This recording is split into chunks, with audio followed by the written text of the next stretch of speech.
இது மகிமை நேரம். கிறிஸ்துவுக்குள் மிகவும் பிரியமான மகிமை தொலைக்காட்சி நேயர்களை இந்த மகிமை நேரம் நிகழ்ச்சியின் வழியாக சந்திப்பதில் மிக்க மகிழ்ச்சி அடைகிறேன்.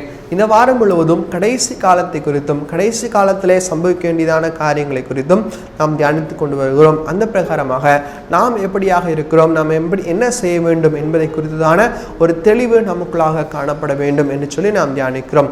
நேற்றைய தினத்திலும் கூட 1000 வருட அரசாட்சியை குறித்து நாம் தியானித்தோம்.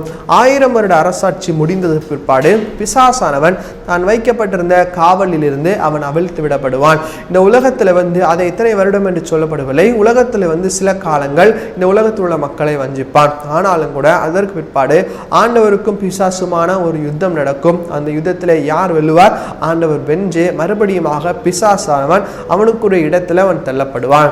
அதற்கு பிற்பாடுதான் நியாய தீர்ப்பு என்று சொல்லப்படுகிறதான the judgment, அந்த நியாய தீர்ப்பு நடக்கும். இதைதான் வேதாகமத்தில் வெளிப்படுத்தின சுவிசேஷம் 20வது அதிகாரத்தில் நாம் வாசிக்கிறோம். 20:12 மரித்தோராகிய சிறியோரையும் பெரியோரையும் தேவனுக்கு முன்பாக நிற்க கண்டேன்.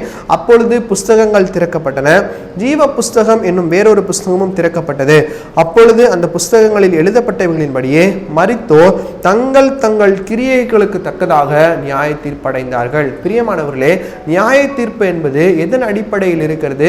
தங்கள் தங்கள் கிரியைகளுக்கு தக்கதாக நியாய தீர்ப்பு அடைந்தார்கள் என்று சொல்லி வேதத்தில் நாம் வாசிக்கிறோம். நம்முடைய கிரியை எப்படியாக இருக்கிறதோ அதை பொறுத்துதான் நம்முடைய நியாய தீர்ப்பு இருக்கும். நாம் பெறப்போகிறதான நியாய தீர்ப்பும் நம்முடைய கிருபையை பொறுத்ததாக தான் அமையும். ஆம் பிரியமானவர்களே, இன்னைக்கு நம்முடைய கிரியை கர்த்தருக்கு பிரியமான கிரியைகளாய் இருக்கிறதா? கர்த்தர் நமக்கு கிருபைகளை கொடுத்திருக்கிறார். ஆனால் இந்த கிருபைகளை நாம் கிரியைகளின் மூலமாய் போக்கடித்துக் கொண்டிருக்கிறோம். அப்படிப்பட்டதான வாழ்க்கை வாழ ஆண்டவர் நம்மை அழைக்கவில்லை. நியாய தீர்ப்பு நாட்கள்ல ஆண்டவருக்கு முன்பாக நாம் இருக்க வேண்டும் என்று சொன்னால் நம்முடைய கிரியைகள் கர்த்தருக்கு முன்பதாக உகந்ததாய் காணப்பட வேண்டும். மத்தேயு எழுதின சுவிசேஷம் 25வது அதிகாரத்தில் நாம் வாசிக்கிறோம். நியாய தீர்ப்பு நாட்கள்ல எஜமான் நம்மிடத்துல கணக்கு கேட்பாராம். ஒவ்வொருவனுக்கும் ஆண்டவர் ஒவ்வொரு தாளந்தை கொடுத்திருக்கிறார். ஒருவனுக்கு 10 தாளந்து, ஒருத்தனுக்கு 5 தாளந்து, ஒருத்தனுக்கு 1 தாளந்து. இதே போலதான் ஆண்டவர் நம்ம ஒவ்வொருவருக்கும் ஒவ்வொரு பொறுப்புகளை கொடுத்து கொண்டிருக்கிறார். ஆண்டவர் நம்ம ஒவ்வொருவருக்கும் அவருடைய நாமத்தை மகிமைப்படுத்துவதற்கு, அவருடைய ராஜ்யத்தை எடுத்து கட்டுவதற்கு ஆண்டவர் ஒவ்வொருவருக்கும் ஒவ்வொரு பொறுப்புகளை கொடுத்து கொண்டிருக்கிறார். ஒவ்வொருவருக்கும் ஒவ்வொரு தாளந்தை கொடுத்து கொண்டிருக்கிறார். ஆண்டவர் கொடுக்கிறதான அந்த தாளந்தின் மூலமாய் அவருடைய ராஜ்யத்தை எடுத்து கட்டுகிறவர்களாய் நாம் காணப்படணுமே தவிர நாம் சோம்பேறிகளாய் இந்த உலகத்தில் காணப்படக்கூடாது. சோம்பேறிகளா இருப்போம் என்று சொன்னால் எஜமான் நம்மிடத்தில் கணக்கு கேட்கும் போது நம்மிடத்தில் எதுவுமே இருக்காது. அந்த 25வது அதிகாரத்தில் நாம் பார்க்கிறோம், அவர் தன்னிடத்துல கணக்கு கேட்பார். இதேதான் 1 பேதுருவின் புஸ்தகம் 4வது அதிகாரத்தில் நாம் வாசிக்கிறோம். 5வது வசனம், உயிரோடு இருக்கிறவர்களும் மரித்தோர்களும் நியாய தீர்ப்பு கொடுக்க ஆயத்தமா இருக்கிறவர்களுக்கு அவர்கள் கணக்கு ஒப்புவிப்பார்கள். ஒரு விஷயம் மாத்திரம் நாம் மறந்து போகக்கூடாது. நாம் ஆண்டவருக்கு முன்பாக என்ன செய்ய வேண்டும்? நாம் கணக்கு ஒப்புவிக்க வேண்டும். அப்போ நல்லா புரிந்து கொள்ளுங்கள். இன்னைக்கு ஒருவேளை மரித்தவர்கள் எங்க போவார்கள் என்று சொல்லி நாம் பார்ப்போமானால் பரலோகத்தின் வாசல் இன்னும் திறக்கப்படவில்லை. மரித்தவர்கள் பரலோகத்திற்கு முன்பதாக இருக்கிறதான பரதீசையில் அவர்கள் குடியிருப்பார்கள். நியாய தீர்ப்பு நாட்கள் முடிந்ததற்கு பிற்பதாக தான் பரலோகத்தின் வாசல் திறக்கப்பட்டு யாரெல்லாம் அதற்கு பாத்திரவான்களாக இருக்கிறார்களோ அவர்கள் எல்லாம் ஆண்டவரோடு கூட பரலோகத்திற்குள்ளாக கடந்து போவார்கள். அதே போலதான் நியாய தீர்ப்பு நாளுக்கு பிற்பாடுதான் பாதாளத்தின் வாசல் திறக்கப்படும். இப்போது யார் யார் எந்தெந்த இடத்திற்கு நியமிக்கப்பட்டிருக்கிறார்களோ அவர்கள் அந்தந்த இடத்துல சென்று இருக்கிறார்கள். ஆனால் அவர்கள் எப்படி இல்லை? அந்த இடத்துக்குள் பிரவேசிக்கவில்லை. எப்போது இந்த நியாய தீர்ப்பு நடந்து முடியுமோ அப்போதுதான் அவர்கள் அந்தந்த இடங்களில் சென்று பிரவேசிப்பார்கள். கிறிஸ்துவுக்குள் பிரியமானவர்களே, இதுதான் நாம் வாசிக்கிற 13வது வசனம். வெளிப்படுத்தல் 20:13 சமுத்திரம் தன்னில் உள்ள மரித்தோரை ஒப்புவித்தது, மரணமும் பாதாளமும் தங்களில் உள்ள மரித்தோரை ஒப்புவித்தனர். யாவரும் தங்கள் தங்கள் கிரியைகளின்படியே நியாய தீர்ப்பு அடைந்தார்கள். அப்பொழுது மரணமும் பாதாளமும் அக்கினி கடலில் தள்ளப்பட்டன. இதுவே 2ஆம் மரணம். ஜீவ புஸ்தகத்தில் எழுதப்பட்டவனாக காணப்படாதவன் எவனோ அவன் அக்கினி கடலில் தள்ளப்படுவான். கிறிஸ்துவுக்குள் பிரியமானவர்களே, இன்னைக்கு நாமும் கூட அக்கினி கடலுக்கு பாத்திரவனா இருக்கிறோமா, இல்ல பரலோகத்திற்கு பாத்திரவனா இருக்கிறோமா? நம்முடைய கிரியைகள் எப்படியாக இருக்கிறது? மத்தேயு 25ல் நாம் வாசிக்கிறோம், ஆண்டவர் 2 பிரிவாக நம்மை பிரிக்கிறாராம். வெள்ளாட்டு பிரிவு ஒரு பிரிவாகும், தன்னுடைய வலது பக்கத்திலும் இடது பக்கத்திலும் வெள்ளாடுகளையும் செம்மறியாடுகளையும் ஆண்டவர் 2 பிரிவாக பிரிக்கிறாராம். அந்த பிரிவாய் எப்படி பிரிக்கிறார்? அவரவருடைய செய்கைகள் எப்படி இருக்கிறதோ, இந்த உலகத்தில் அவர்கள் வாழ்ந்த காலத்துல, இந்த கிருபையின் காலத்துல அவர்கள் வாழ்ந்த காலத்துல, உபத்திரவத்தின் காலத்துல அவர்கள் வாழ்ந்த சூழ்நிலையில அவர்களுடைய கிரியைகள் எப்படி இருக்கிறதோ அந்த கிரியைகளுக்கு தக்கதாக ஆண்டவர் அவர்களுக்கு பதில் அளிக்கிறாராம். இதுதான் ஜீவ புஸ்தகம் என்று சொல்லி ஒரு புஸ்தகம் இருக்கிறது, ஞாபக புஸ்தகம் என்று சொல்லியும் ஒரு புஸ்தகம் இருக்கிறது. வெளிப்படுத்தல் 20:12 நமக்கு சொல்லுகிறது, அப்பொழுது புஸ்தகங்கள் திறக்கப்பட்டன, ஜீவ புஸ்தகம் என்னும் வேறொரு புஸ்தகமும் திறக்கப்பட்டது. அநேக புஸ்தகங்கள் திறக்கப்பட்டன. அப்போ நம்ம செய்கிறதான எல்லா காரியங்களையும் ஆண்டவர் ஞாபக புஸ்தகத்தில் எழுதி வைத்திருக்கிறார்.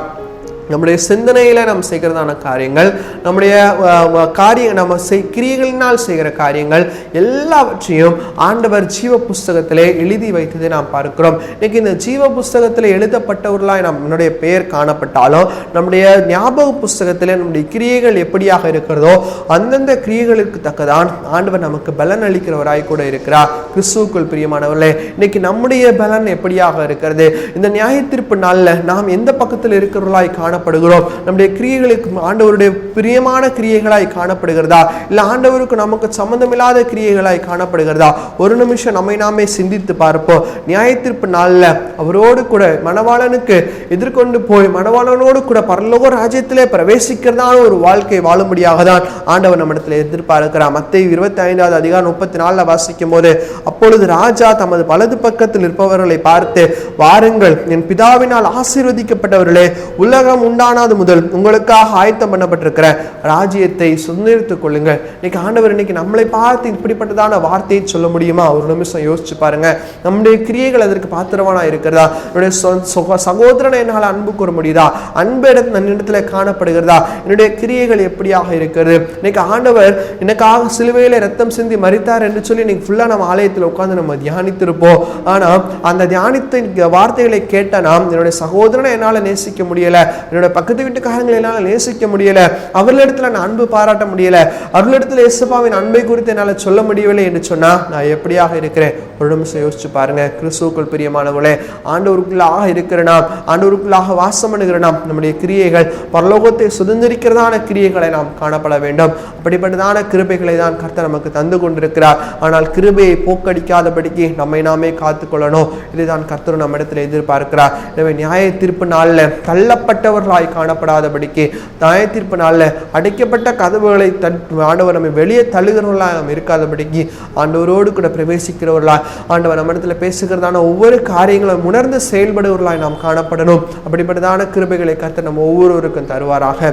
கண்களை மூடி நம்ம செபிப்போம். எங்களை நேசிக்கிறதான எங்கள் இரக்கம் பரலோக பிதாவே, அப்பாவை நோக்கி பார்க்க கர்த்தர் நீர் செய்த கிருபைகளுக்காக உமக்கு நன்றி அப்பா. இந்த நாளில் நீர் எங்களோடு கூட பேசின இந்த வார்த்தைகளுக்காக உமக்கு நன்றி சுவாமி. உடைய வார்த்தைகள் ஆண்டவரே அப்பா எங்களுக்கு பிரயோஜனம் உள்ளதா இருக்கிறதற்கு உமக்கு நாங்கள் நன்றி செலுத்துகிறோம் அப்பா.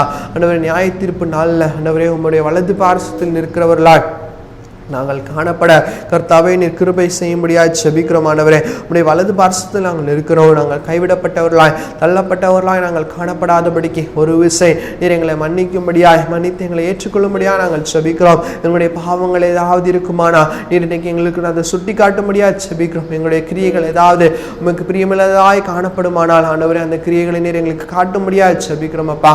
ஆவியானவர் நீர் அப்படி செய்கிறதற்காக உமக்கு நன்றி சுவாமி. உமக்கே துதிகன மகிமையை எடுக்கிறோம். மீட்பராமே செபிக்கிறோம். எங்கள் சபை கேளும் நல்ல பிதாவே. ஆமேன், ஆமேன்.